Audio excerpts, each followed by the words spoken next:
And we for our part are glad indeed to be able to welcome friends both old and new.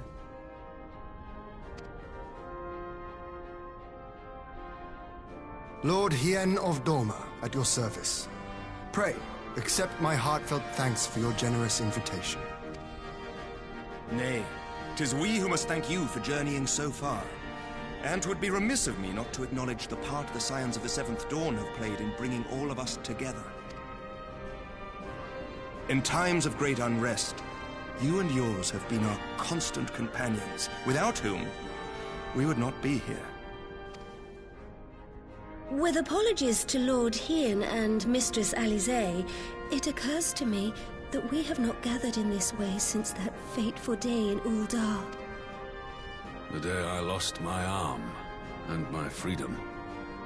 As I lay in my cell, never did I dream that I would one day be given the chance to represent my homeland at this council. I would not even be alive had you not plucked me from the jaws of death. You, Yugiri, and Alphino. Would that the lad could be with us.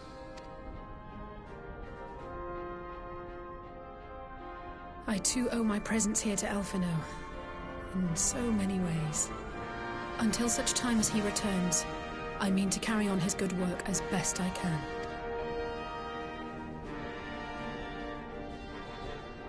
Come, friends. Let us leave the past in the past and turn our eyes to the future. My Lord Hien, pray, tell us how things stand in the East.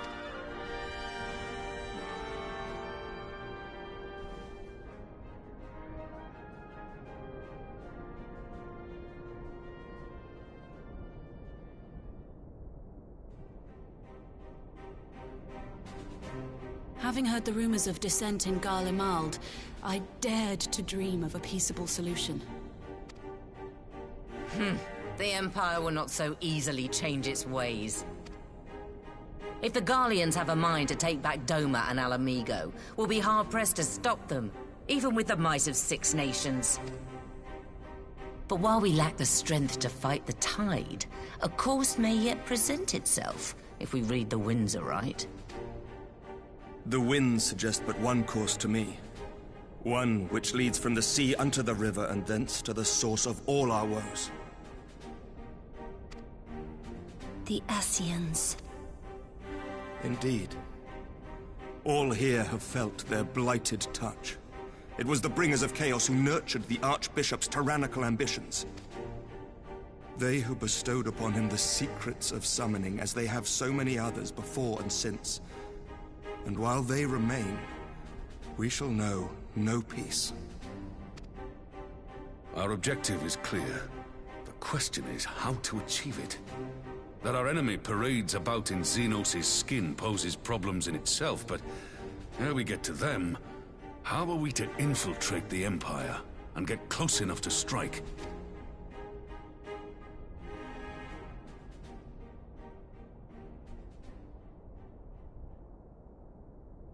While I see the wisdom in targeting the Ascians, an assassination attempt on Garlean soil would do little to aid our cause, even were it to succeed.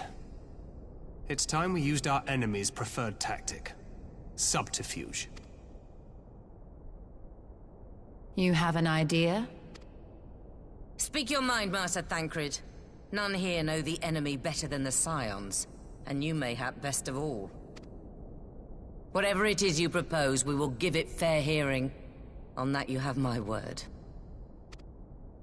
Very well, Admiral. My proposal is thus. We dispatch the shinobi to Imperial territory. There, they sow the rumor that the Crown Prince perished in the battle for Alamigo, and that the man parading around is in fact a corpse inhabited by a servant of darkness.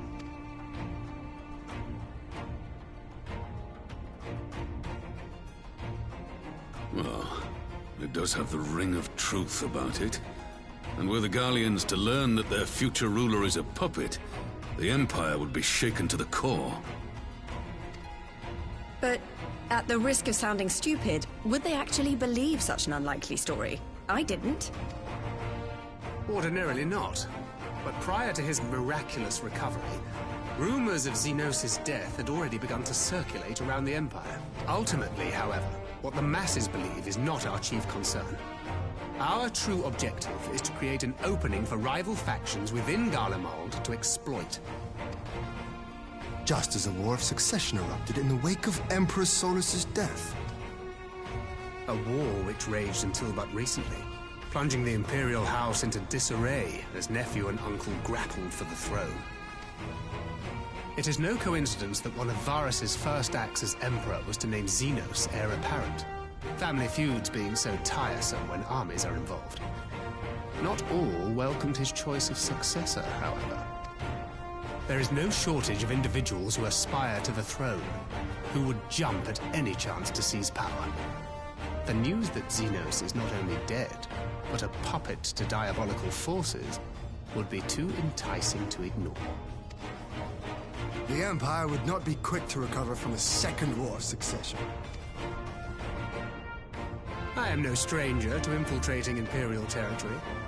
With a team of operatives gathered from among the Alliance's finest, the plan should have a reasonable chance of success. Doma already has shinobi in place throughout the provinces. We stand ready to act, and act we must. What say you all?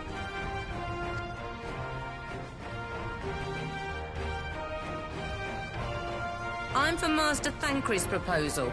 We shine a light upon the Ascian and test the Empire's unity. 'Twas his plot that scuttled Doma's negotiations, was it not? Why then, if we can eliminate him, there may yet be a chance for peace. Let us wage this war of subterfuge, that we may one day lay down our arms. Gods know we never will while the Ascians remain.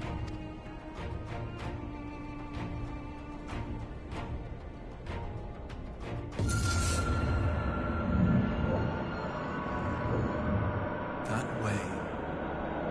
Sorrow.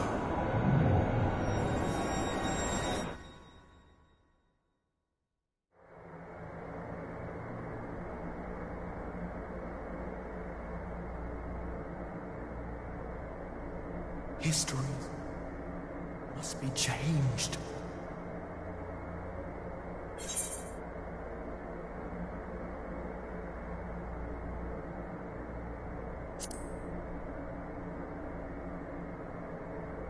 Ahead looms a calamity. Ahead looms light, expunging all form and life.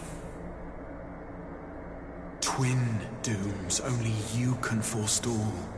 Only you. What's the matter?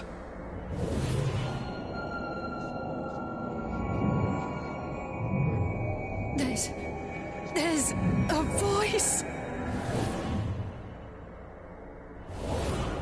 Spies in our midst? Nay, I sense no such presence. Let expanse contract. Eon become instant. Throw wide the gates that we may pass.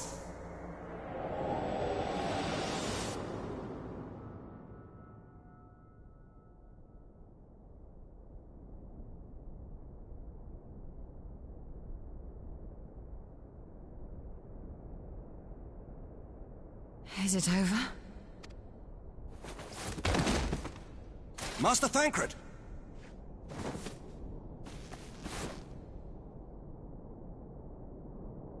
12 for Fend. Bear him to a private chamber. Have every healer make ready. Swiftly!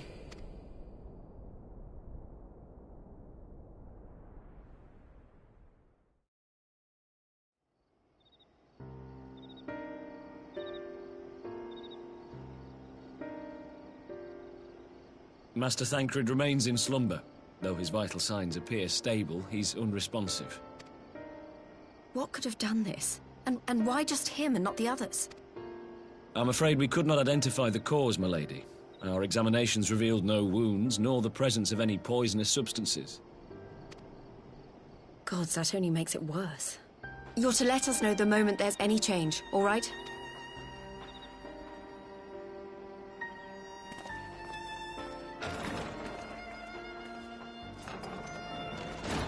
Thank you for coming.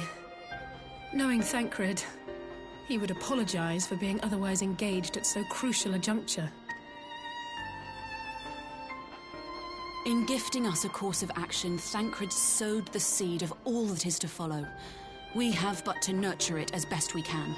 To him, I would say, rest easy, that he may wake to enjoy the fruits of our labors. Now, the matter of the mysterious voice must not be forgotten. Will you tell me exactly what happened? Alize and I heard a voice in the moments before Thancred collapsed. It was accompanied by a severe headache, as if something were clutching at our minds. Did you experience the same thing?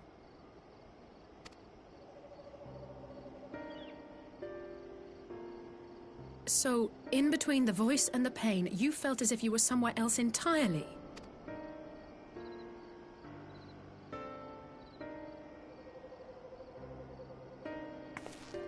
Your testimony confirms my suspicion. That which you experienced was, I believe, your soul being plucked from your flesh. Called. Called? I myself examined Thancred. Reach out as I may, I could not sense in him the spark of life that is his soul.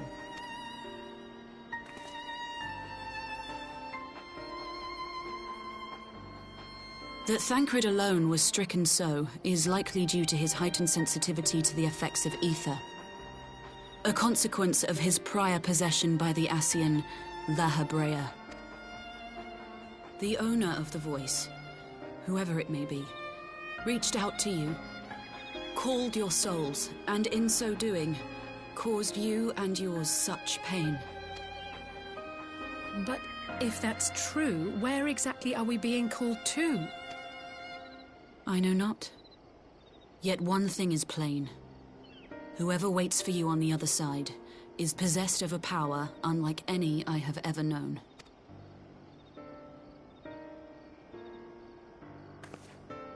Forgive us, Lys, but may we leave Thancred in your care for a time?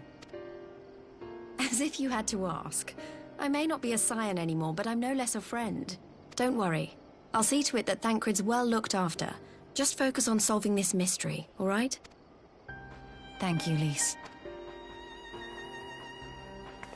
As the Elder Seedseer says, 'tis no ordinary individual we are dealing with. Nor can we discount the possibility of Ascian involvement. Whoever or whatever is behind this, the sooner we find out, the better.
Whew.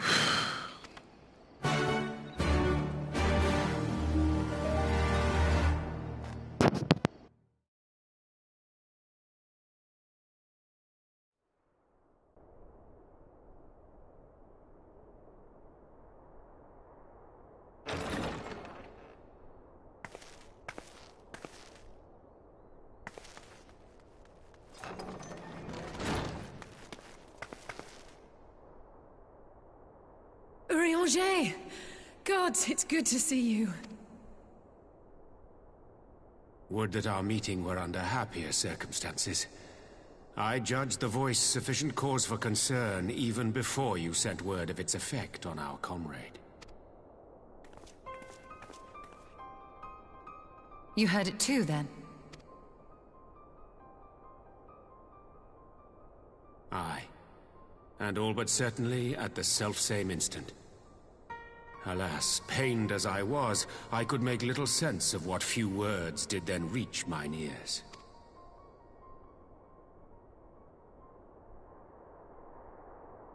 Who do you think is responsible? Could this be the Ascians doing? That I cannot say. Not when so little is known. Ere I indulge in speculation, I would examine Thancred with mine own eyes. To Alamigo, then, without further delay. One other thing. During my visit to the Far East, I observed a strange phenomenon. Thou referrest, I presume, to the localized reduction in etheric density. Well, that spares me the trouble of an explanation. Yes, I noted precisely that at two apparently unconnected locations. I take it the phenomenon is not limited to the Far East. Indeed not. Of late, our agents charged with surveilling the beast tribes have spoken of little else. In every corner of the realm, they tell of places in which the ether hath grown thin. Naturally, my suspicions first turned to primal activity, but the areas thus affected betray no evidence of summoning. I must confess to being quite perplexed. If the same phenomenon is being observed in multiple locations on opposite sides of the world, we may safely discount regional factors. Needless to say, this warrants further investigation. Indeed, I shall make it my task to.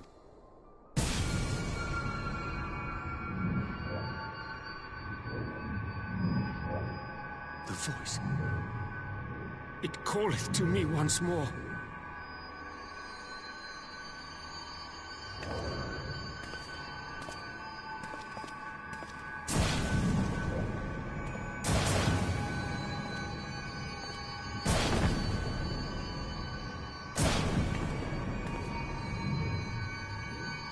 I hear it too.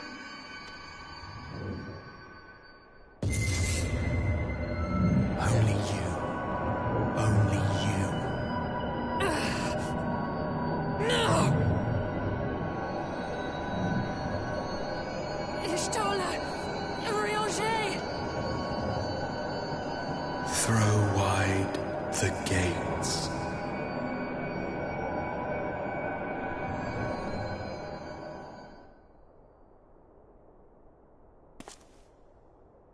No! No, this can't be happening!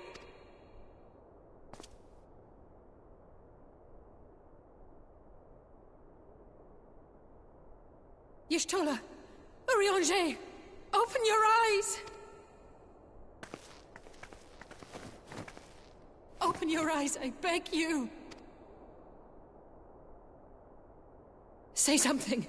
Anything! Not again.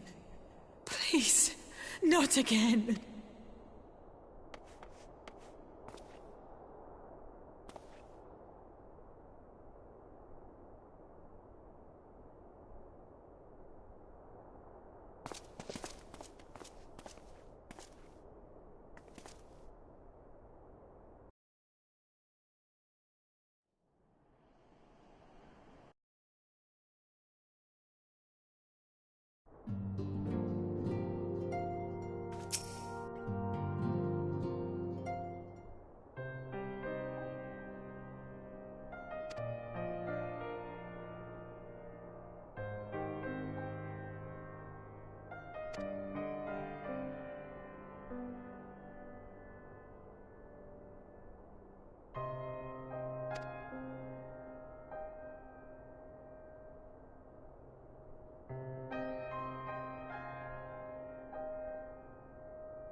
Here he is, my lady.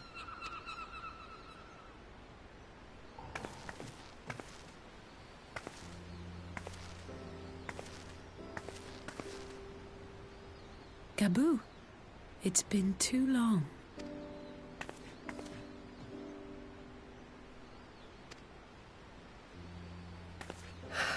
I'm afraid there's been no change. If he can see or hear us, he has given no sign. I see. You're still fighting. I'm proud of you.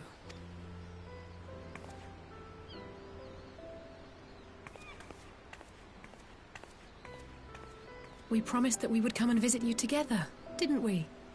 Alphino and I. I'm sorry that we haven't managed that yet. You know, with the three of us like this, does it not remind you of that night? Of the stars beyond count twinkling in the heavens? I was feeling pretty low back then. Powerless.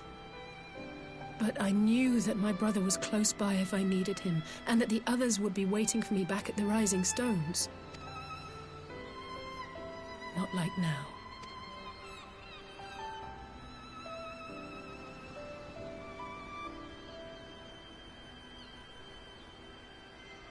I've seen my share of trouble since coming to Eorzea. Been reminded again and again of my limitations, of how little I can change about this world. And I've come to know the sorrow of parting all too well. But to have the people I hold dear struck down before my eyes, and be powerless to help them, that I cannot bear.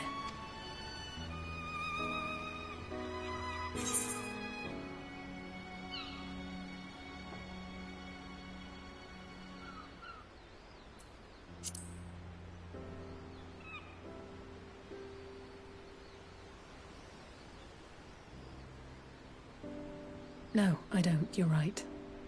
It's pure arrogance to imagine I can solve everything by myself. You'd think I'd have learned that by now. Thank you. I don't know what I'd do without you.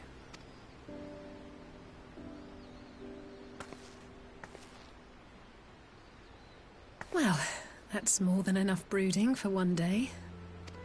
Come on. We have friends to save.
The populares no longer present an obstacle. Now is the time to bring the Empire's might to bear. A word from your Radiance is all it takes. But one word, and the Imperial army will fall upon Alamigo as a pack of bloodthirsty wolves and tear that feeble nation apart.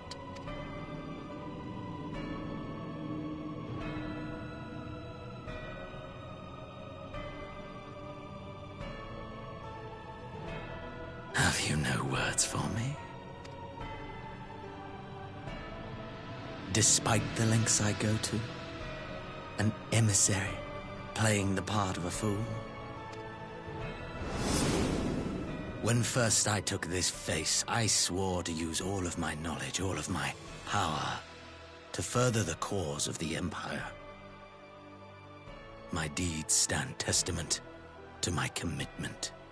And with this adamant flesh at my disposal, I could destroy the Icon Slayer as easily as one might swat a fly. Why do you hesitate?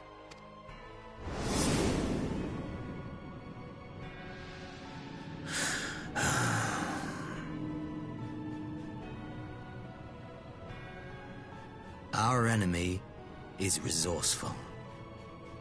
Though victory is certain now, it will not remain so indefinitely.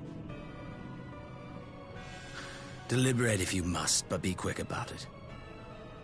We'll speak again when you have unburdened yourself of doubt. Until then, I take my leave, Father.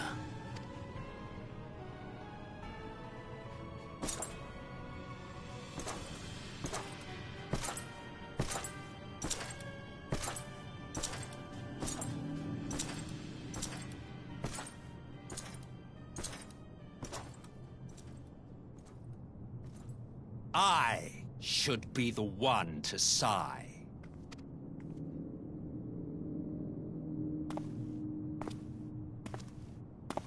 I played my part to perfection. I had earned my rest, and then, thanks to La Habrea's crowning act of idiocy, our favorite emissary sees fit to summon me back. Elidibus was ever a warrior. A most tiresome trait, would you not agree?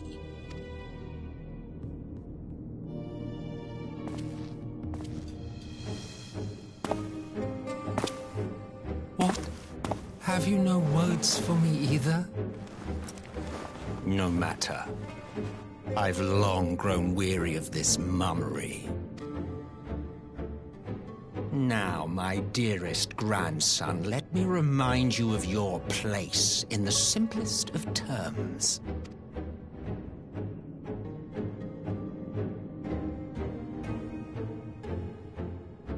You do not make judgments, you administer them. Swiftly and to the letter. Naught else is your concern. Elidibus may be an insufferable bore, but he is no fool. His choices as emissary seldom err.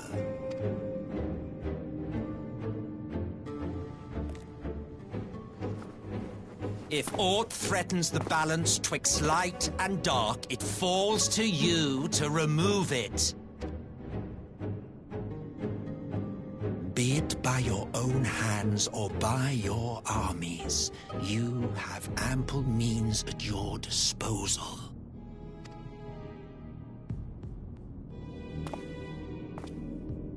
That is why this empire exists, why I built it. Oh dear, have I touched a nerve? You always were an easy one to read. I pity you, I do. As they say, ignorance is bliss. And I know how much happier you would be not knowing the things you know. The Founding Father was an Ascian, and he created the Empire solely for the purpose of sowing the seeds of chaos.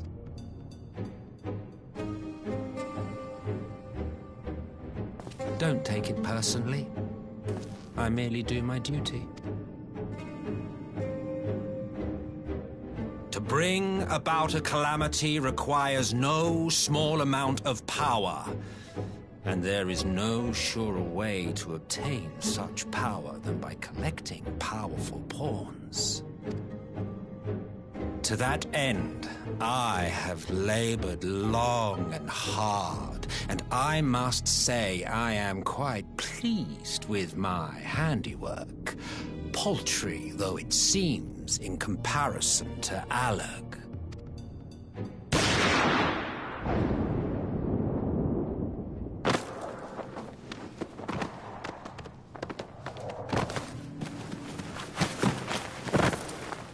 You fiends are overfond of your own voices.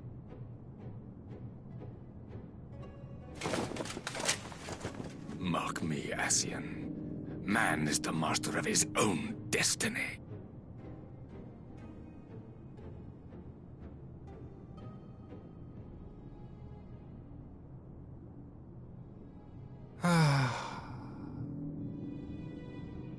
Such a waste of time and energy, both yours and mine.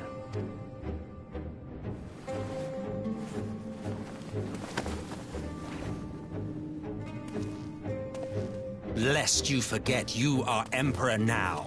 If you wish to spout drivel about man's destiny, save it for the masses. It will serve to give them a sense of purpose, and you, pliant pieces for the game.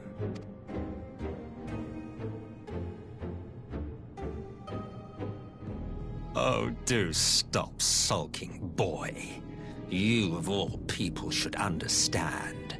Ours is a struggle to restore both mankind and the world to their rightful state. Viewed thus, our goals are one and the same.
I'm glad you've come, though I'm afraid there's little in the way of good news.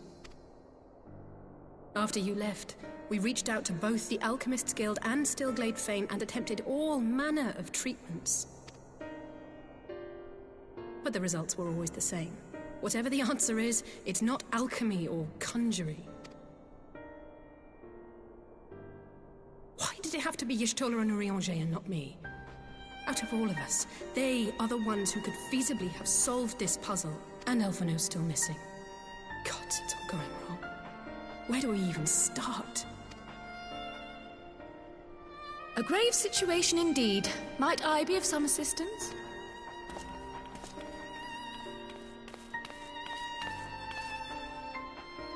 Kryle!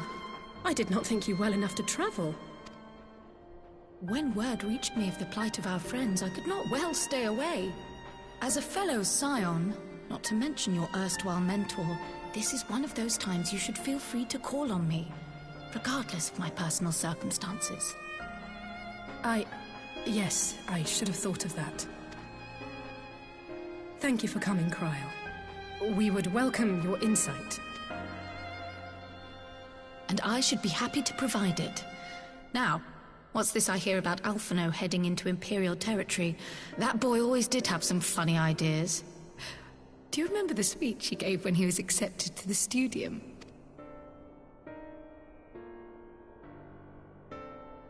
My life's goal is naught less than the salvation of this star.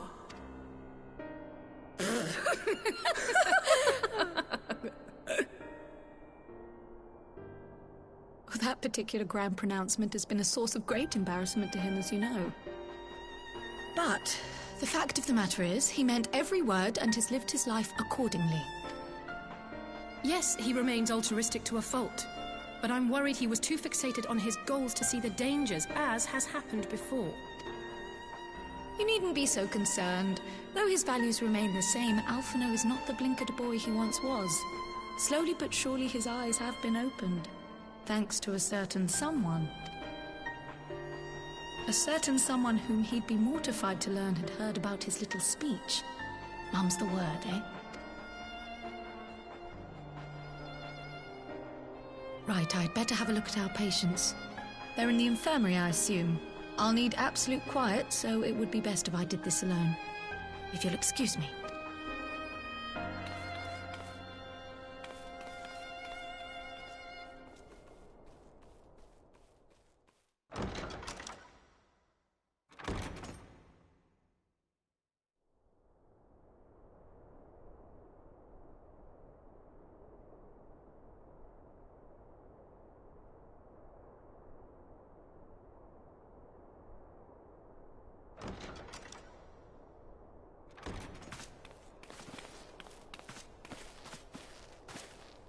All three are in fine physical health.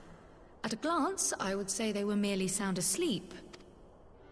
Except for the fact that I couldn't sense the slightest trace of them in their bodies. It's as if their souls have taken leave of their physical forms. Ah, yes. The Elder Seedseer made a similar observation. I've read the report. When you heard this mysterious voice, you described feeling as if you were somewhere else, yes? If we assume the ether which comprises your essence is being drawn to some other place, then it may be possible to follow the trail it leaves behind, just as we did in our search for Thancred. I wasn't around for that, but I can't imagine it was easy. Oh, it wasn't. But that's no reason not to try. I will have need of Master Matoya's crystal eye if I'm even to make the attempt. So I suggest we pay her a visit.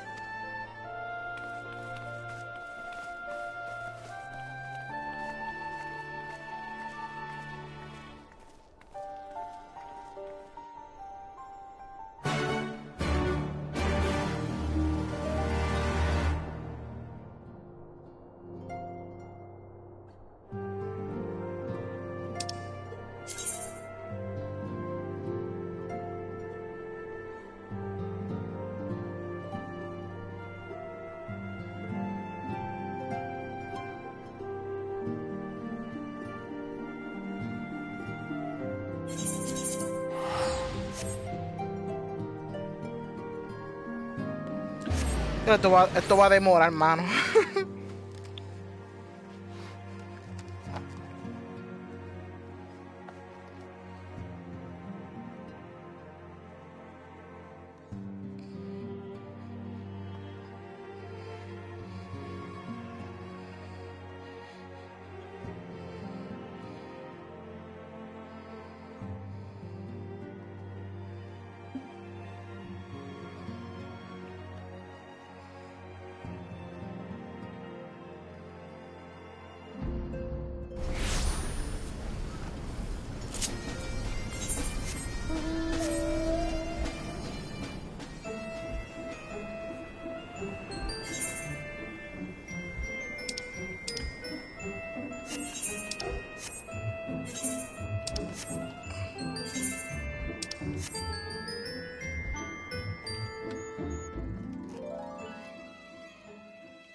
Disculpa un momento, disculpa un momento, mi gente.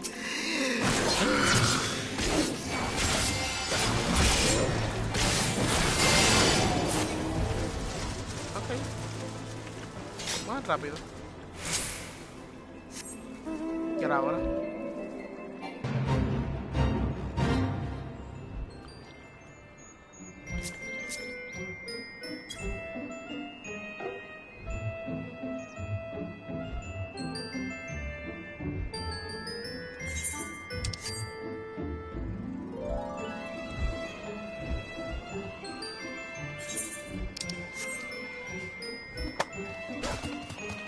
Wait, what the fuck? Hunter. ¿En serio?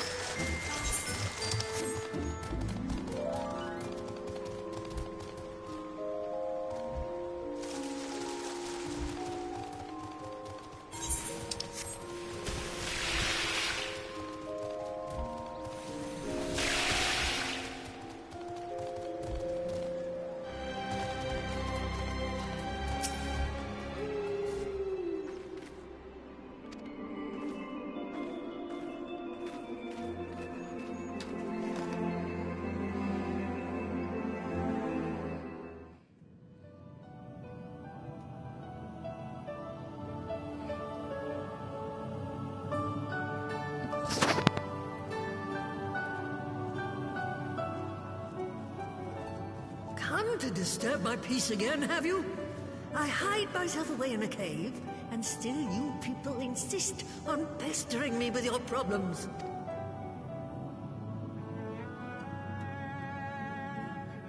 Oh, I mistook you for young what's-his-name, but I see now you're the sister. Weren't you supposed to be the lively one? I've seen happier faces at a rain-sodden burial. Well, I'm sorry to dash your expectations, but the situation isn't exactly conducive to gaiety. Ha! That's more like it. Stoller used to spit and hiss like a wildcat too. Better for a young thing like you to be filled with fire and leave the doom and gloom to your elders.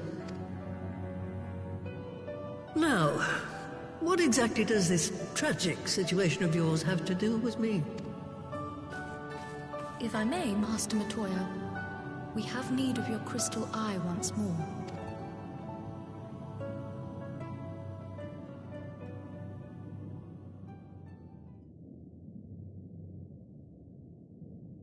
And Y'shtola is one of the afflicted, is she?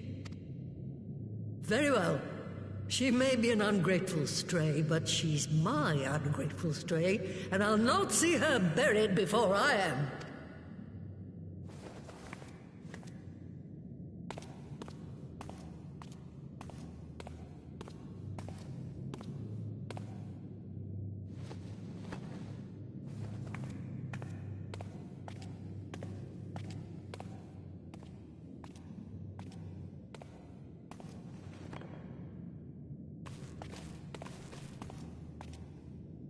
Right. Let us see what we can see. I'll begin from where our friends first fell, and cast my senses out from there.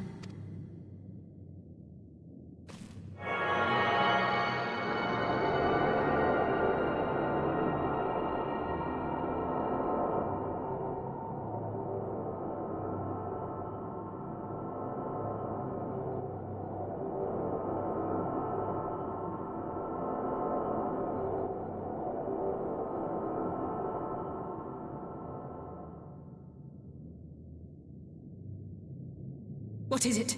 Did you find them? This doesn't make sense. How is it even possible? How is what possible? Kryl, what did you see? The threads, they just ended. And no, I didn't lose track of them. I followed them as far as they went. It's as if they were cut off.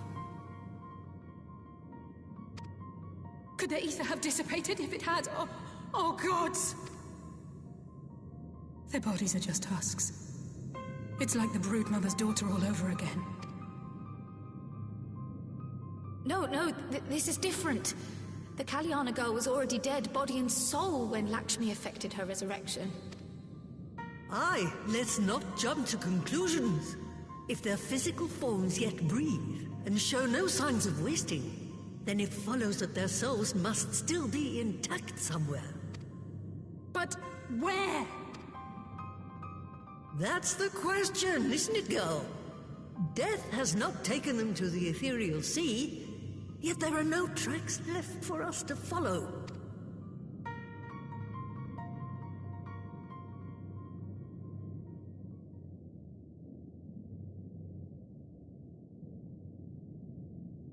We're no closer to an answer than when we started.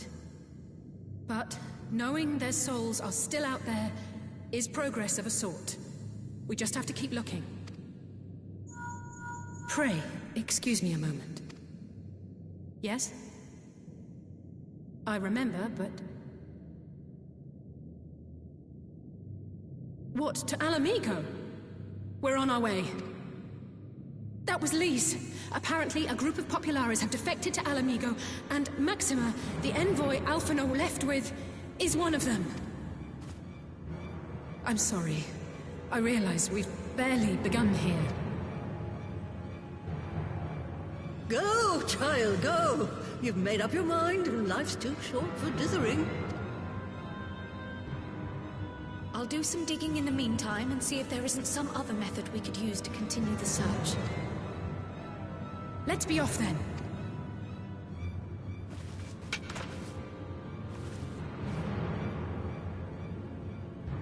Oh, not again. The enchantment barely seems to take these days. I chalk it up to old age, but I rather doubt it's that simple.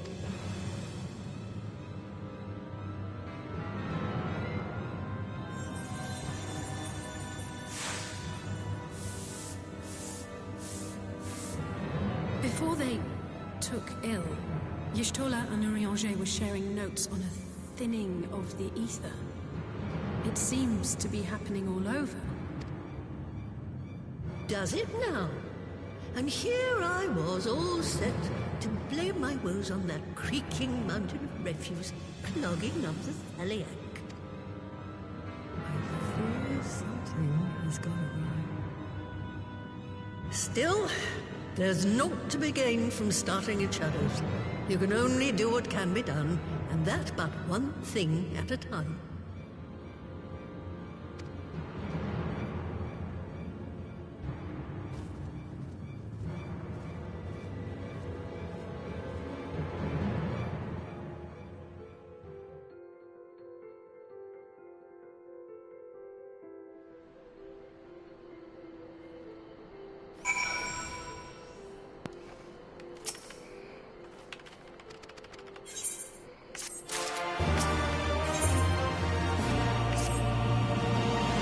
3 misiones más. Vamos a hacer 3 misiones más.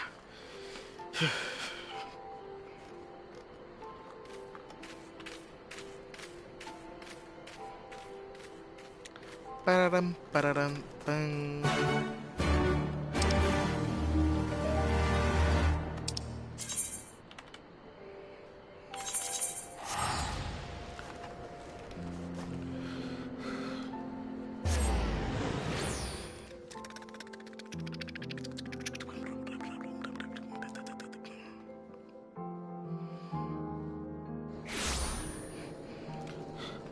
Oriol.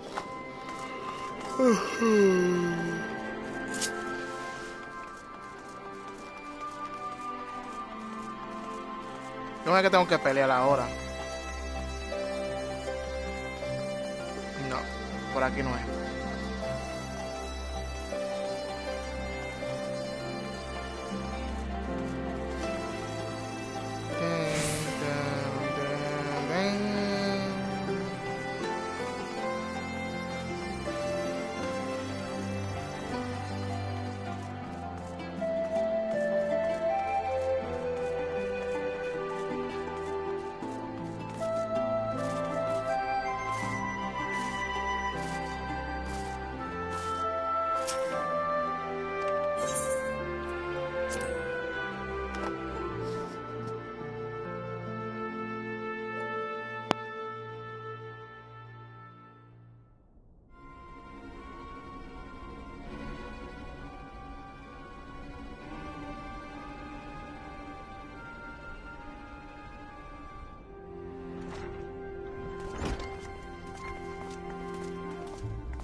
I'm sorry to drag you halfway across the realm, but when Maxima mentioned Alphino, I thought you'd want to hear the news in person.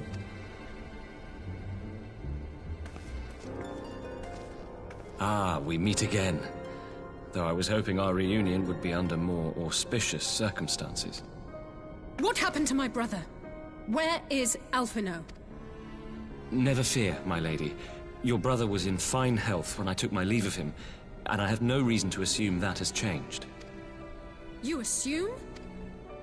If you will allow me, I shall endeavor to explain events. Our troubles began not long after we departed Doma. While crossing the burn, we were fired upon by the Emperor's personal guard and forced to make an emergency landing. As we stumbled from the wreckage, our attackers fell upon us again, and we would have perished there and then were it not for the intercession of a third party, a band of mercenaries whose leader claimed to pursue a vendetta against the Ascians. This Shadow Hunter, as he styled himself, then escorted us out of the wastes to relative safety. Upon arriving back in civilization, I gathered my Popularis colleagues and prepared to flee the Empire. Master Alphino, however, declined the invitation to join us, preferring to continue his investigation into the Ascian threat. Well, at least he's not lying in a heap in the burn. Tell us more about these Ascian hunters. Who are they? And is Alphino still with them? He is. As to who they are, I'm afraid I have nothing to tell you. Beyond the fact that they root out and destroy Ascians, they were unwilling to divulge anything which might serve to identify them. They would not even reveal their next destination. But Master Alphino asked to accompany them all the same. Since parting company with your brother, we've been engaged in a game of cat and mouse with the Emperor's guard. We made our way through province after province, finding the army busy restoring order wherever we went, until we finally arrived here in Alamigo. I'm not inclined to turn away refugees, no matter which land they call home. And if they can tell me how things lie in Garlemald, all the better. On that subject, there is much I would tell you. During the course of our journey, we heard tales that an entire rebel army had been slaughtered in the space of a single night. It would seem my former comrades grew tired of putting down uprisings in the conventional manner, and chose instead to bring a formidable new weapon to bear. Details were sparse, but the rumor alone was enough to dampen the flames of rebellion. I have also heard reports that several companies have withdrawn from their designated provinces and begun marching westward. It is my assessment that the Empire's forces are mobilizing for a large-scale military engagement. Westward? You mean they're getting ready to invade Alamigo? We knew this was coming, but not that it would be so soon. We've barely even begun to shore up our defenses. They won't stop an invading army. No, they won't. Dispatch messengers to the Alliance leadership requesting reinforcements, and send word to our officers in the field to hasten completion of those border fortifications. Prepare to meet the Imperials head-on! No matter how quickly we act, we still want for time. When the enemy comes into view, our best recourse will be to open negotiations with their commander, and see that the ensuing proceedings take as long as possible. Would you and Alize head to Doma and let Lord Hien know about this? I'm sure he'll want to hear about Alphino too. Consider it done. We'll send word when...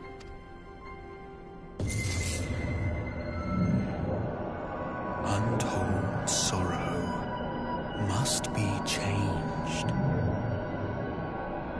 Ahead looms a calamity. Eon become instant. Throw wide the gates.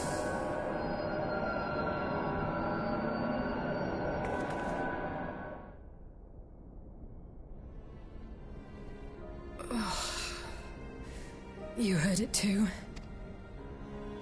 Well, at least we're both still standing. Oh, thank the gods. I thought we'd lost you for a moment there. Why does this keep happening? I wish I knew. Nothing we've tried has brought us any closer to an answer. We'll keep working on it. But first, we need to go and see Lord Hien.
Jansha e puti puerco.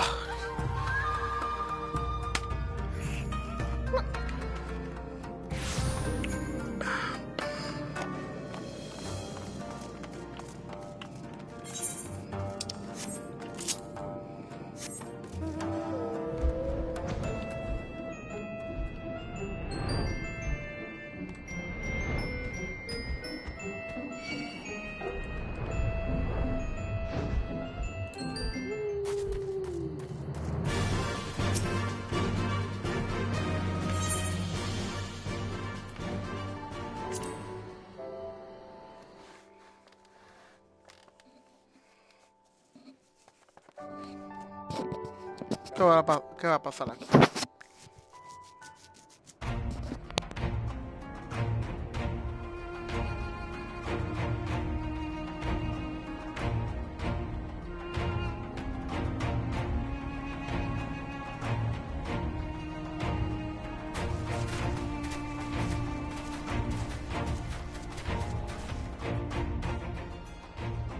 It seems the engineers have matters well in hand. Should the barrier work as we intend, Doma will be free to reinforce her allies in Alamigo. Honored friends, the time has come to put your hard work to the test. Start the generator.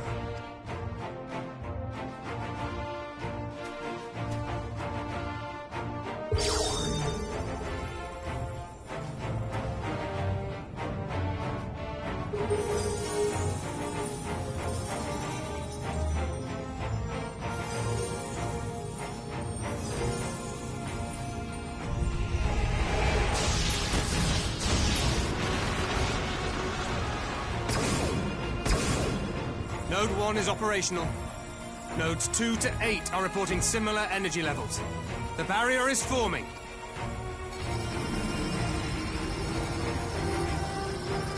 $1,000 yards. 2,000. 3,000. Expansion remains smooth. No fluctuations detected.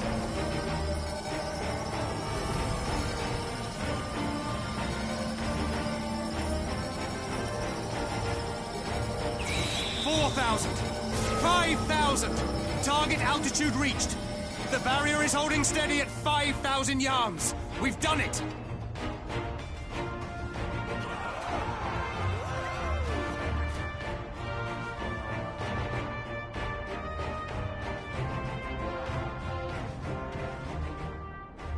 Is that an Imperial airship? Of all the rotten timing.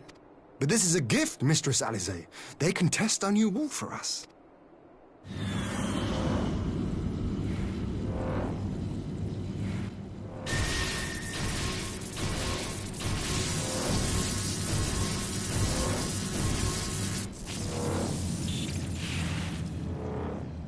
Seems solid enough, though I was hoping for a fireball.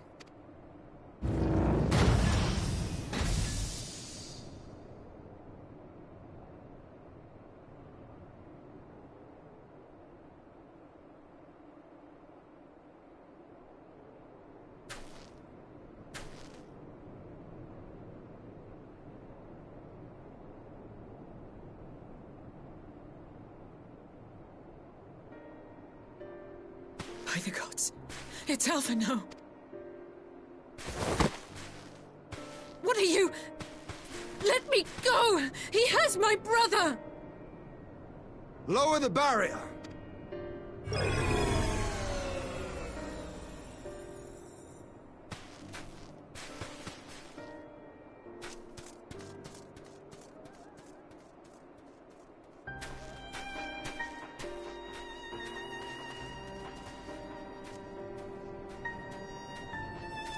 Be at ease, girl. The lad is not dead, merely locked in slumber. No, not him too.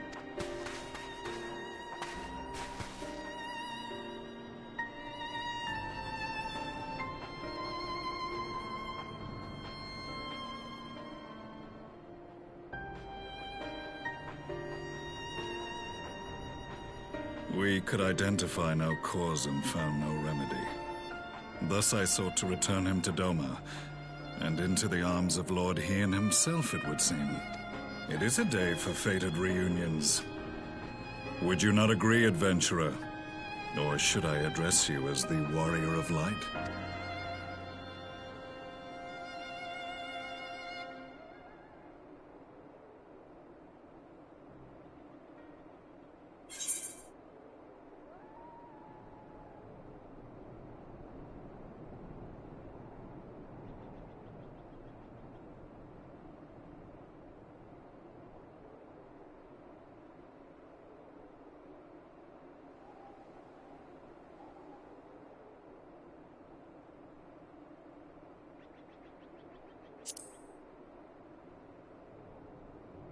Aye. Gaius van Baelsar, the Black Wolf. That was the title I was given. One I have long since relinquished. Stand down. The legatus of the 14th Imperial Legion died in Castrum Meridianum. I am no more than Gaius Baelsar, a man without rank or allegiance. Impossible! There's no way you could have survived! Do you remember how it unfolded? How I was deceived by La Habrea? How I was convinced that reviving the Ultima weapon would allow me to bring peace to Eorzea? The Ascian used me, as he used so many others, all to further the restoration of his wretched god.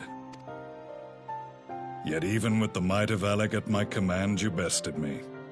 And as the Praetorium went up in flames, I was content to burn along with it. For a moment, at least. A moment of folly.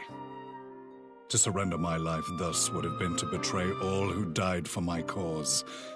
It was for them that I dragged myself free of the rubble, and swore vengeance on the Ascians.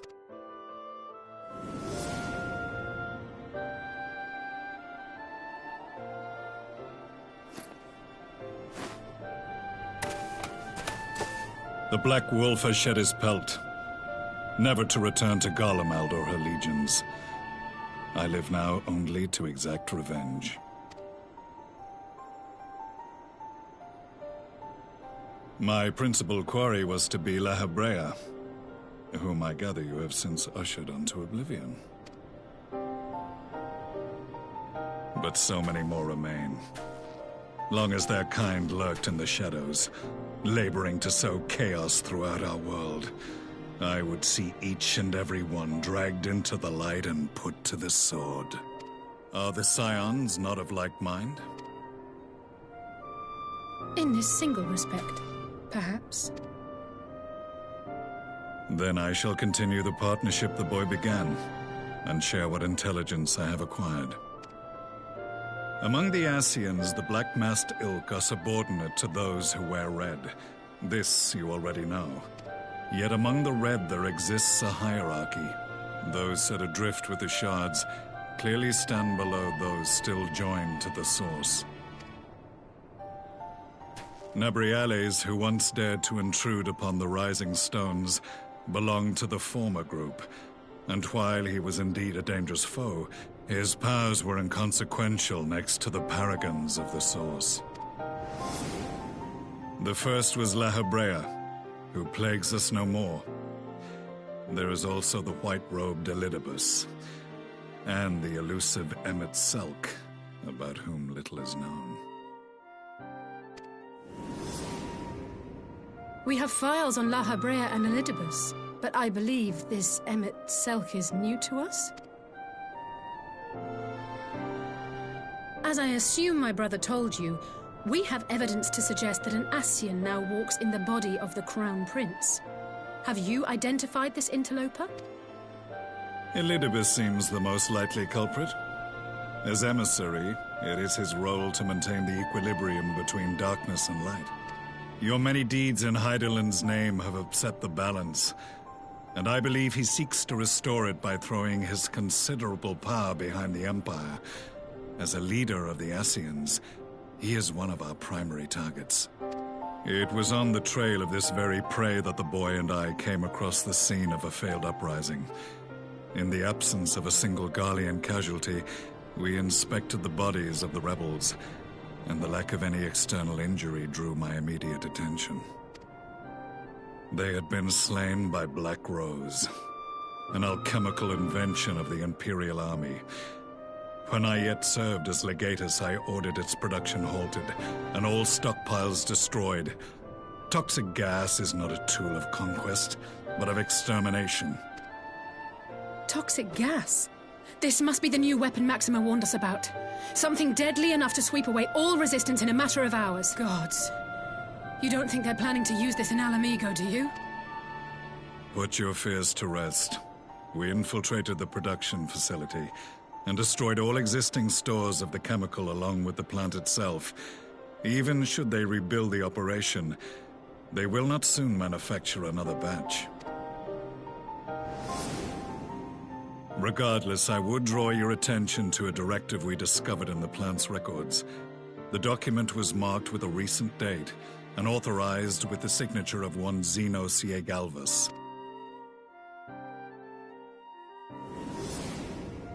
A dead man signing the death warrant for thousands. 'Tis bad comedy.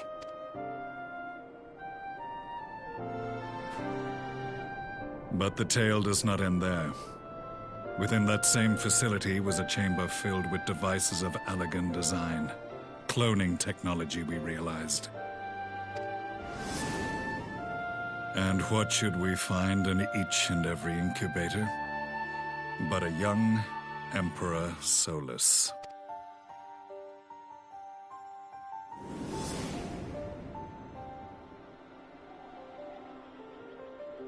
All of which prompts the question, were the Ascians responsible for these abominations, or was it the will of the Emperor?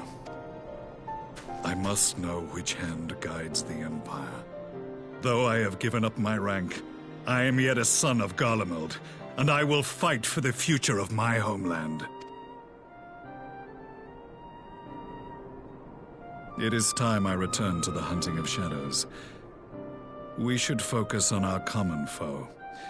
To reopen old quarrels now would serve no purpose. You saved my brother's life, so I'm willing to let sleeping dogs lie. But in truth, it's not my decision to make.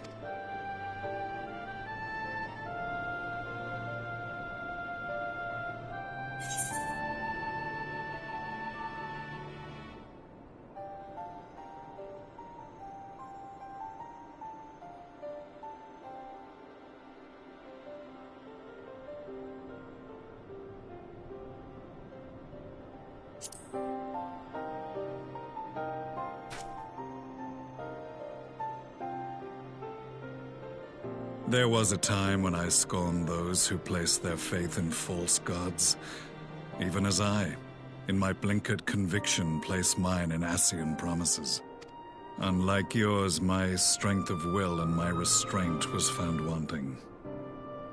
We shall meet again, warrior of light.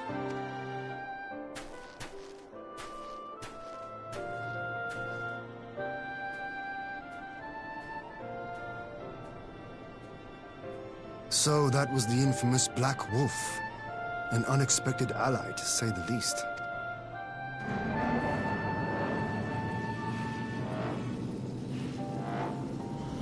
Well, I am content to leave the fine-tuning of the barrier to cleverer minds. Let us bid our friends from the Ironworks farewell, and see what can be done for Alphino back in Dorma.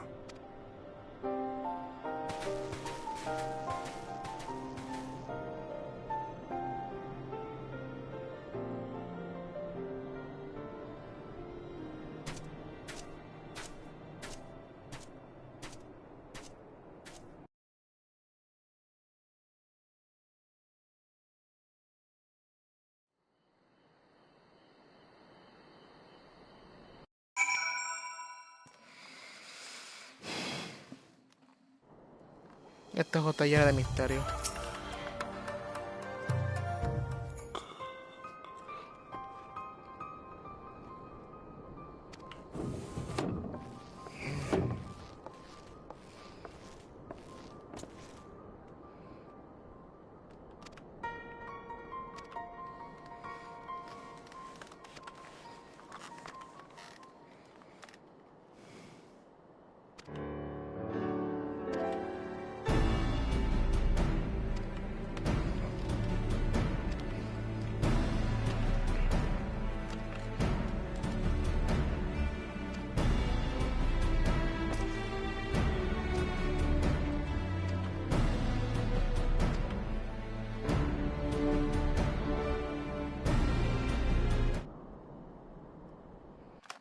Okay.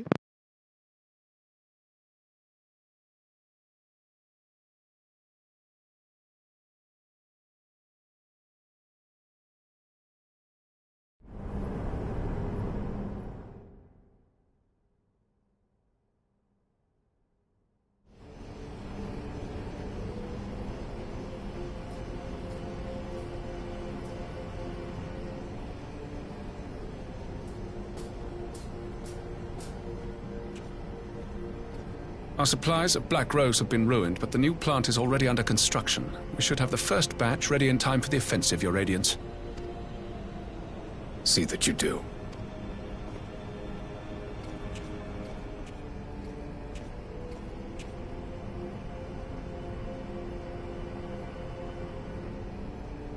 Ah, yes, the infamous Black Rose. If I recall correctly, Gaius did not much care for the invention.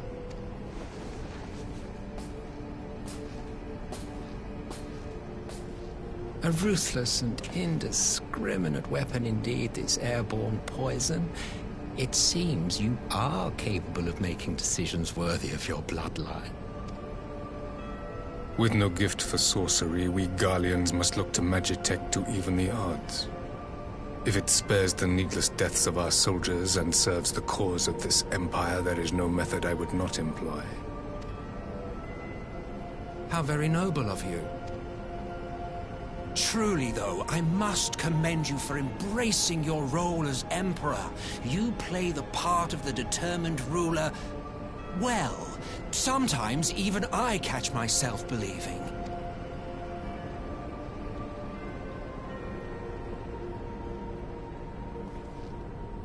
A silent agent of death.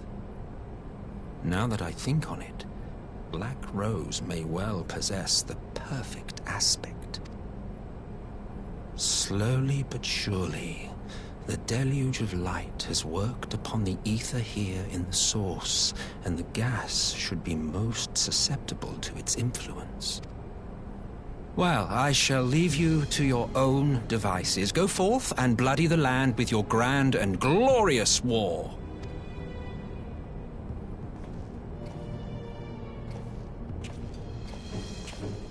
While you do what?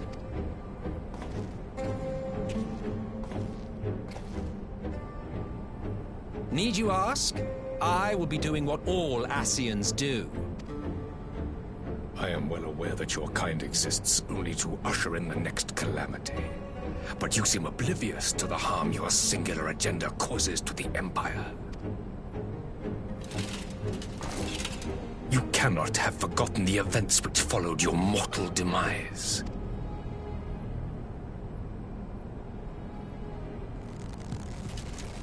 Our homeland was plunged into civil war for your failure to name a successor. The edifice you so carefully constructed was but a hair's breadth from collapse. Are you truly so naive? You thought me oblivious to the consequences of a departure so painstakingly timed? It was by design? Well, of course it was. Though I will admit the resulting panic exceeded even my wildest expectations. But how can you be surprised? Throwing the world into disarray was the very purpose for which this nation was, as you say, so carefully constructed.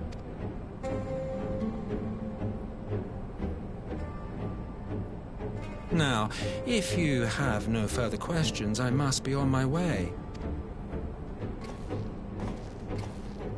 Since we may not meet again in this lifetime, it would be remiss of me not to offer a word or two of gratitude.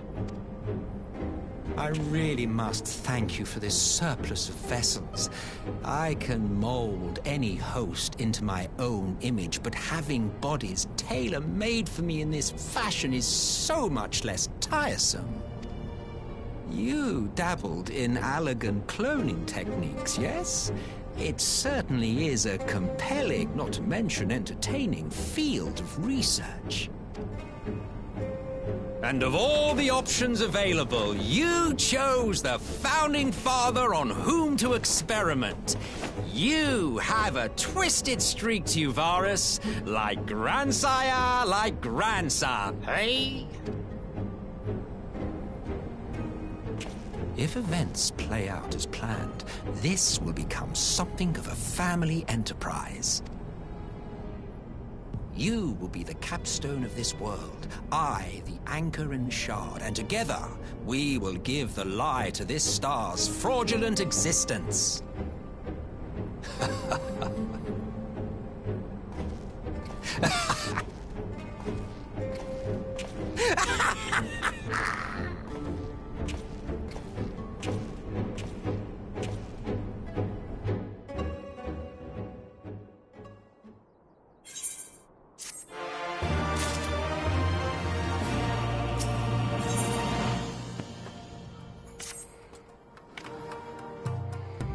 Esto está cabrón, mi pana. Esto ya mismo vamos de... Esto será ya mismo... Esto ya mismo es de Shadowbringer. Se ve claramente que esto va a ser de Shadowbringer ya.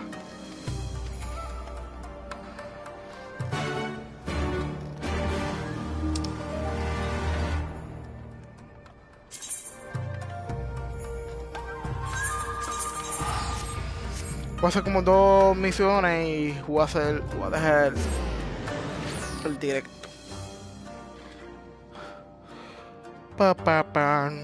Darán.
Welcome back, you two.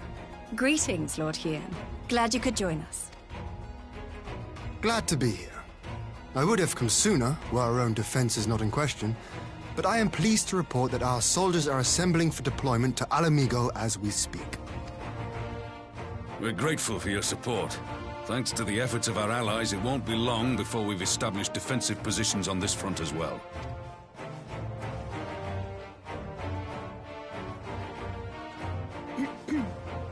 We have some good news too. Alphino has come back to us. As for the bad news...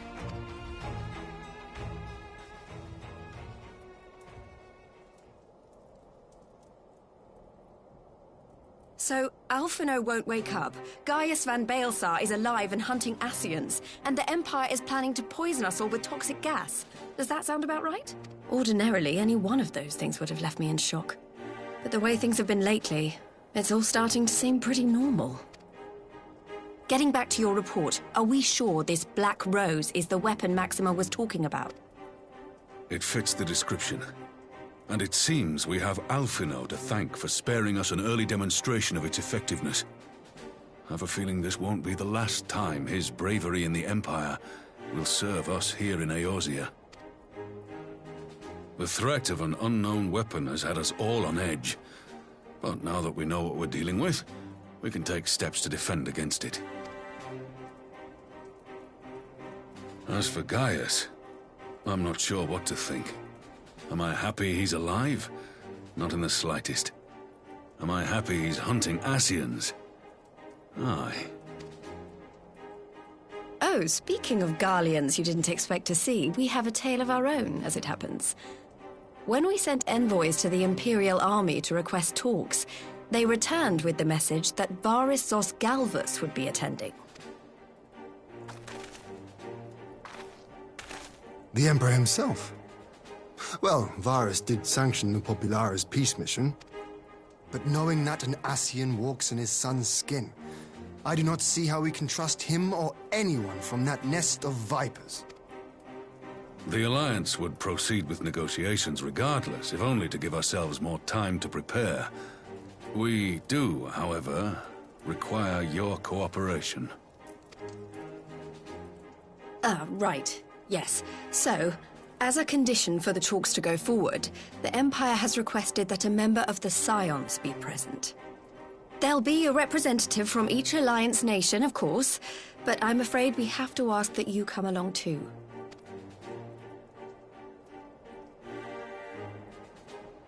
Gods, Lise, you know how much I hate politics. But then, what choice do I have? Alphino and the others aren't going to do it. Very well. I shall attend as the Scion's representative. In case you're wondering why I didn't ask you, the Empire also requested the presence of Eorzea's champion.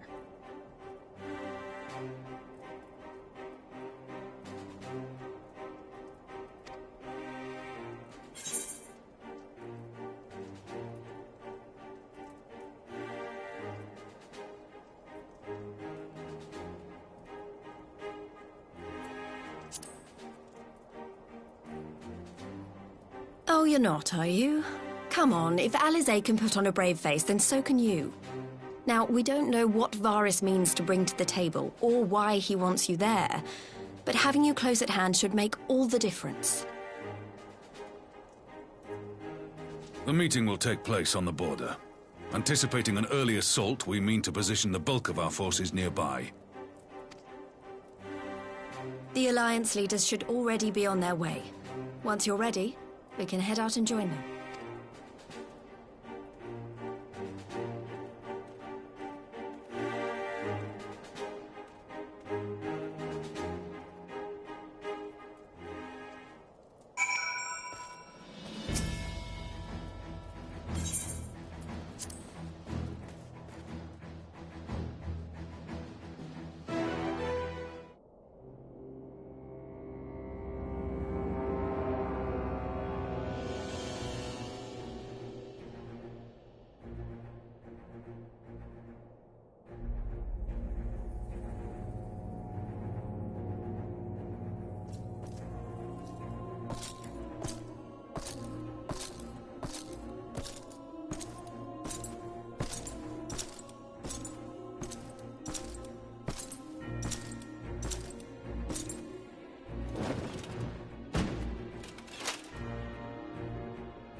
Esteemed representatives of the Eorzean Alliance, on behalf of the Garlean Empire, I thank you for inviting me here today.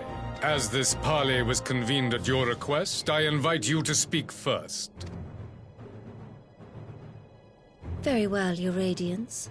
I, Nanimo Ulnamo, 17th in the line of Ul, should be pleased to oblige you. As recent events in Alamigo and Doma have made plain, the subjugation and exploitation of neighboring nations is not a sustainable policy. Should this day end in war, you may very well defeat us, but you will never extinguish the people's desire for freedom. Though it may not be in our lifetime, there will be another revolution, another war, and the cycle will continue. Doma has entered into a concord with the nations of Eorzea, a partnership wherein we recognize one another as equals. Garlemald could be afforded similar treatment. You need only set aside your ambitions and join us in paving a path towards peace.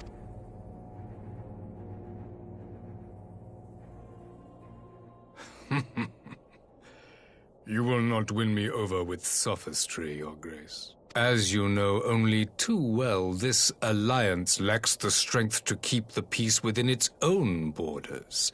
Even now, your struggles with the Beastmen continue unabated. Divided, you sow this fertile soil with the seeds of your differences and reap naught but discord and chaos for your trouble.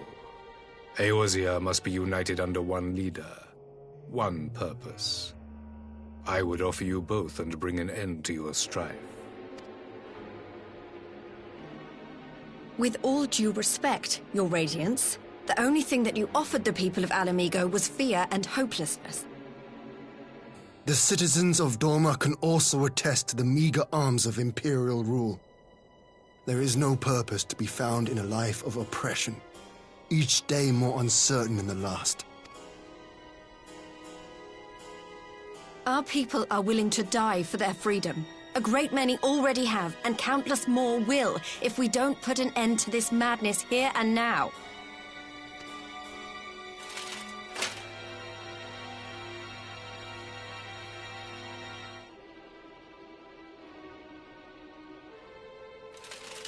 We brought order and stability to your lives.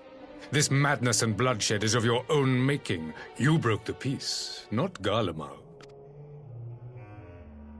Peace. Order.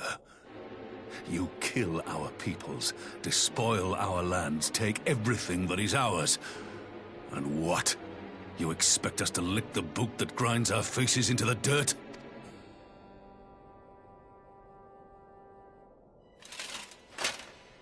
I expect you to weigh the costs.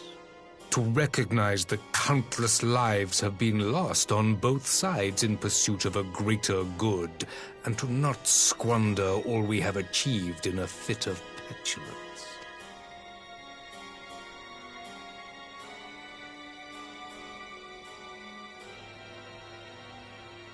Your Radiance, I fear I can personally attest to the dangers of pursuing one's vision with such righteous fervor. For 1,000 years, the Holy See of Ishgard waged war with dragons. 1,000 years of sacrifice, of sorrow and hate, in which we bathed in the blood of friend and foe alike. Had it gone on any longer, we may well have drowned.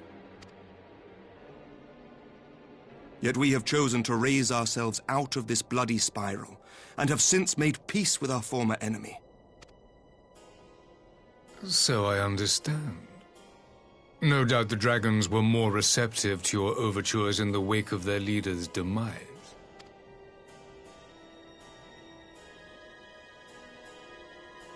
You speak of peace, yet use war to achieve it. Your father would not have bothered to obscure his intent with honeyed words. He understood that strength is all that matters in the end.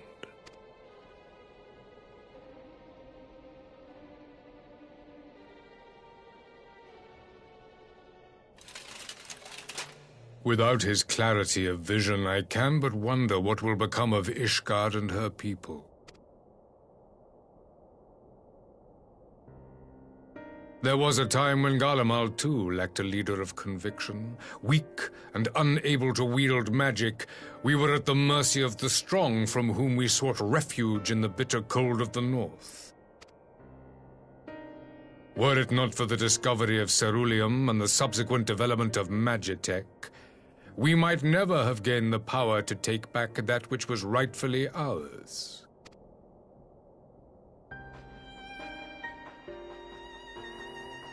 You speak as if your people were the first to have been driven from their homes.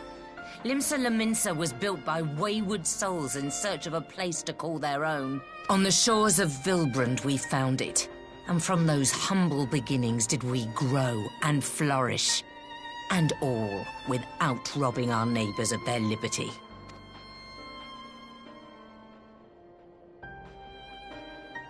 So saith the pirate. Am I to believe that you simply asked the kobolds to yield up their lands and that they were happy to oblige you? That you did not drive them out like rats in the hold of one of the many ships seized by your privateer?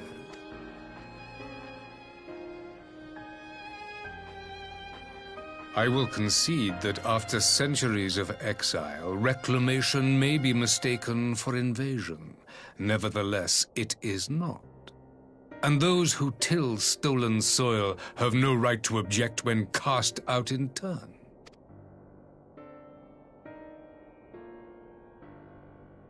Your uncompromising nature rivals that of the Ixal. They too lament circumstances which they themselves perpetuate. Were they but to embrace peace, we would welcome them with open arms. Indeed, some few have done just that, and now receive of the 12's Wood's bounty. Would that your people might learn from their example.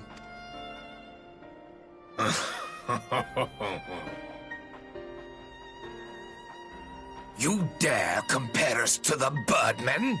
You who thought to invoke the 12 and threaten all of creation?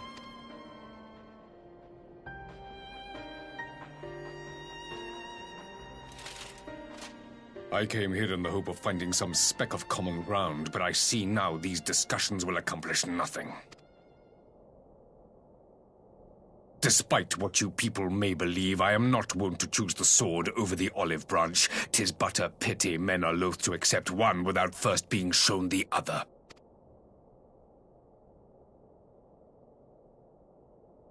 Wait! I beg you. This meeting was supposed to be a chance to find a way forward together, not to bemoan the missteps which brought us here.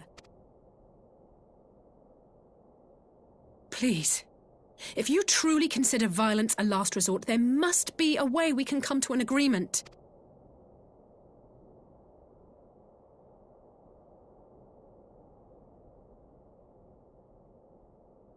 As Mistress Alisaie says, we did not come here to bicker over the past, but to discuss how we might strive towards a brighter future. Emperor Varys, may I suggest a short recess, that all present might compose themselves prior to beginning anew?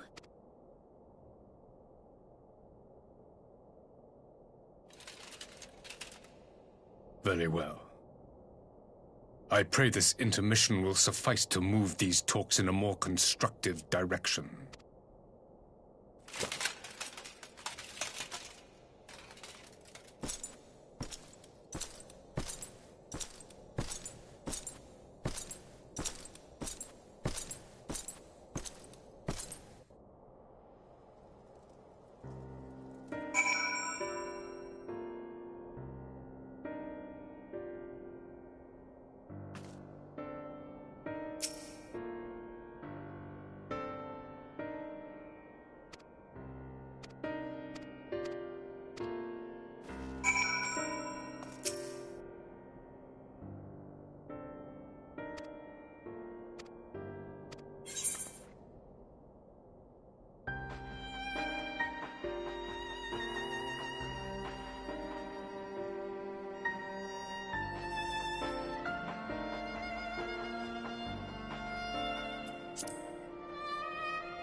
está complicado. What do you think? Having her speak, and can I help?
This is not how I thought it.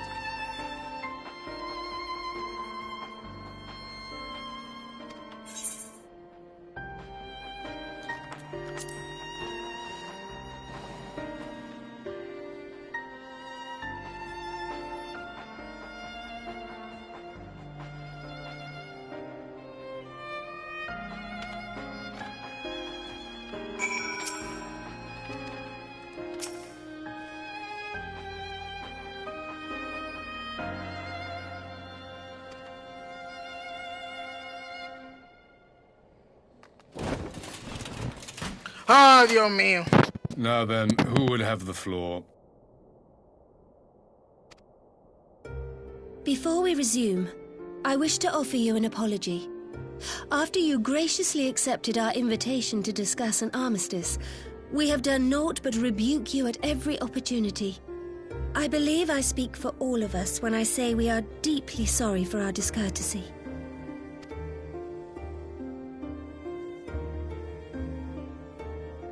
I'll admit your familiarity with our affairs surprised me, and served to remind me how little I know of yours. I think all here can understand the desire to reclaim one's homeland. But why expand further? That is my question. If I may, the answer can be found in the Imperial doctrine they took great pains to impart to my people. Recognizing the threat icons pose to the world, Solus Zos Galvus decreed that they were to be eradicated.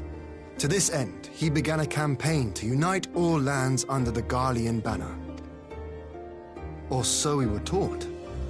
Yet the Emperor only reached the burn, the Baron said to have been laid waste by icons, after conquering all the lands that lay between. What is more, I am quite certain the practice of summoning was not nearly so widespread in the days before the Empire's founding. When you put it like that, it all starts to sound like an excuse, doesn't it? But to distract from what? Why are you really waging this war?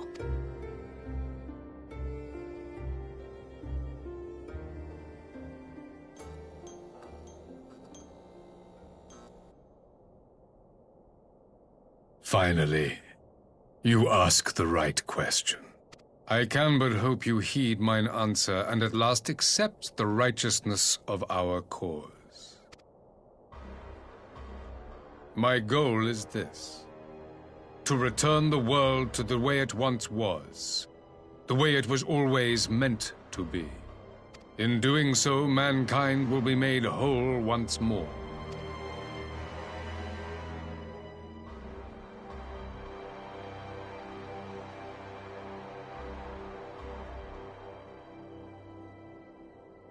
No longer will we suffer from the dissension born of our differences.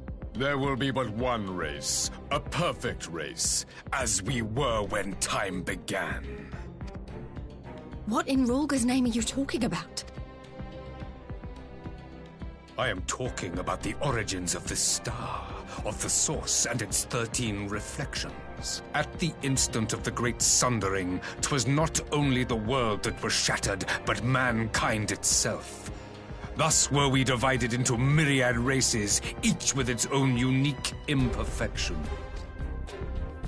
That is why man looks upon his neighbor and feels fear and hatred, why he wages war, why he kills his brother. You all in your own way have proven as much today. The peace you seek is but a fleeting solution to a fundamental problem. One which calls for more drastic measures. To bring about everlasting peace, our worlds must be rejoined. That is the goal the Empire would see realized. The glorious future unto which we shall one day shepherd mankind. A rejoining of worlds. I have heard this tale of the Source and its reflections before. Are these not the self-same desires as the Ascians? Emperor Varys! Do not trust in their words. They will lead you to your doom. My father thought to use them, but in the end he succumbed to their temptations. He embraced summoning like so many other pawns before him. Do not tell us you mean to do the same.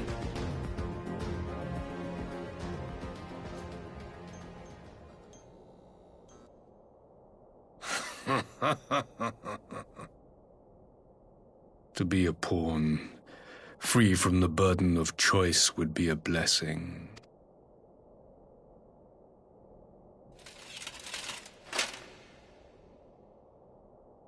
But I forswore that privilege the day I learned that the Garlean Empire was built by the hand of an Ascian. What?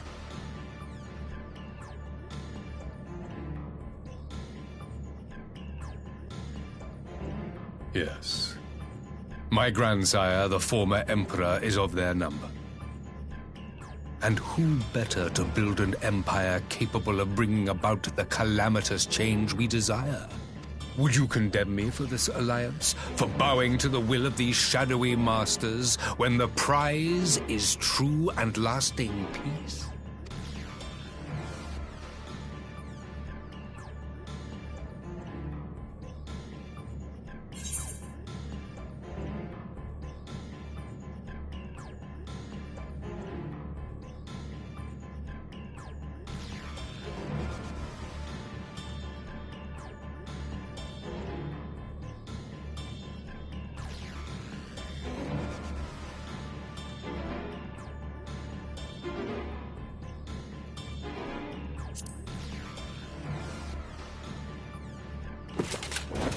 I come not to conquer, but to liberate.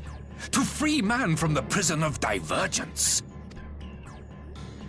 Imagine a world united. One perfect race beneath a single standard. An army before whose might these servants of darkness and light would fly as leaves in a storm, never again to meddle in man's affairs. We would be the masters of our own fate. I bid you join me, not as subjects of Garlemald, but of a new nation. And together we shall win freedom for ourselves and generations yet unborn. You want to trigger another half-dozen calamities? You can't be serious! Have you forgotten how many died? There will be no one left. Do you truly imagine we would aid you in your bloodletting? It is unthinkable! Unconscionable!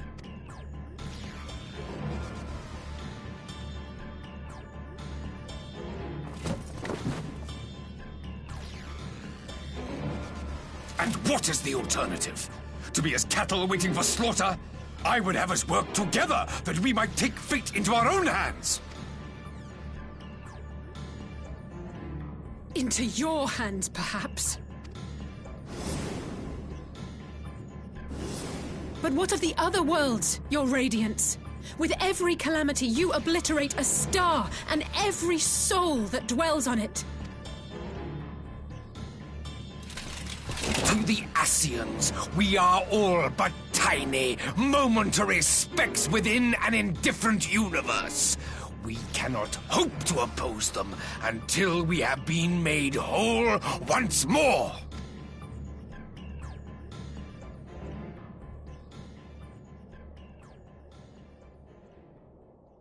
Are these truly the words of Garlemald's ruler?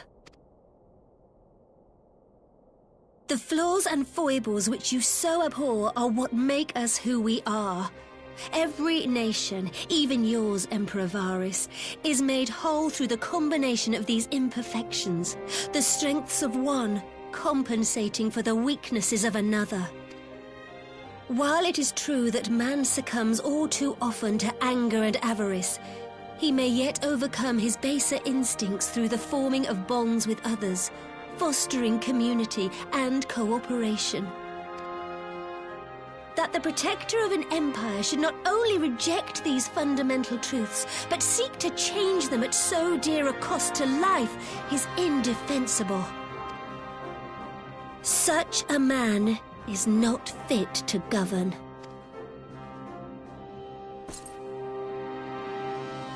And you, warrior of light, would you refuse me as well?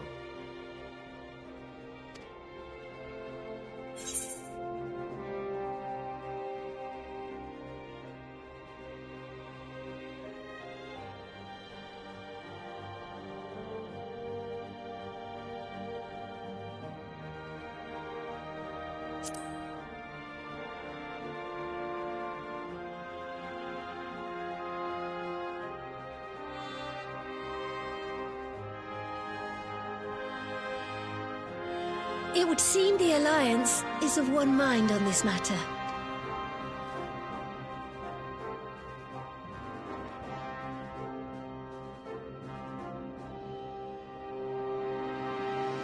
You Eorzeans never cease to disappoint me. Though I suppose I have only myself to blame for expecting more from savages. This discussion is at an end. I bid you make ready for our next meeting. It will not be at the negotiating table.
I'm not sure what I was expecting from our meeting with the Emperor, but it wasn't that.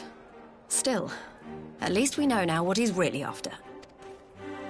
Aye, a future built on a mountain of bodies. I too want the Ascians dead, but not at any cost. The last of the reinforcements from Dorma arrived not long ago. I pray it will be enough. Given the Emperor's stated goal, this is a battle we can ill afford to lose.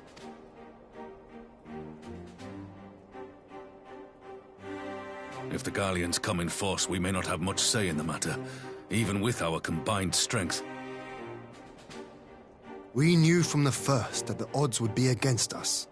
But if there is even the slightest chance of victory, we must do everything in our power to seize it.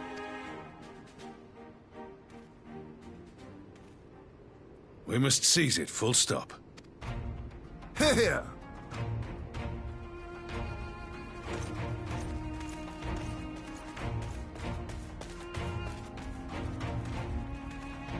The two of you are to join an irregular unit and support the main host. I won't bother asking if you're minded to fight. After coming this far, how could I not? And for once, there's no one around to countermand me. Not that they would. Not even my brother. But we all know who really make the difference. Ready to frighten some Garleans?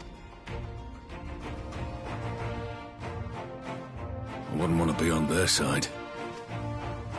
Might I ask you to accompany the Dorman contingent? They are strangers here, and your presence would do much to raise their spirits.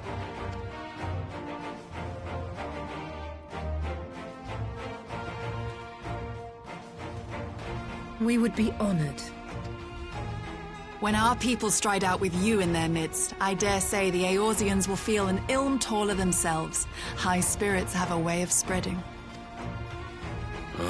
What I wouldn't give to join you. But my duties as field commander will not allow it. I'll leave the front lines in your capable hands.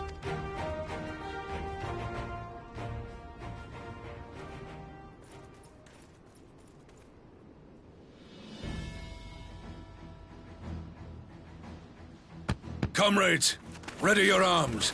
The hour of battle has come. May the crystal guide us to victory!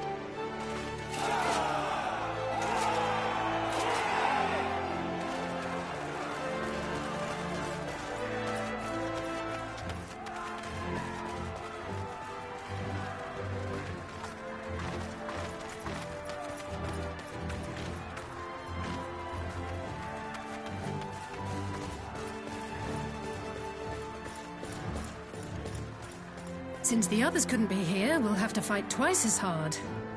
If Alphinaud wakes to find the Imperials have won, I shall never hear the end of it. It's strange. I thought I would be terrified when the fighting started. I should be terrified. But with you at our side, I can't help feeling everything is going to be all right.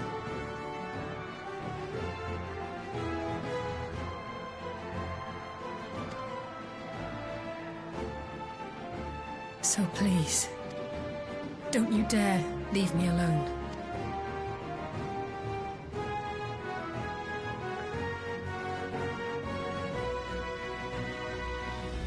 No matter what happens, we have to survive together.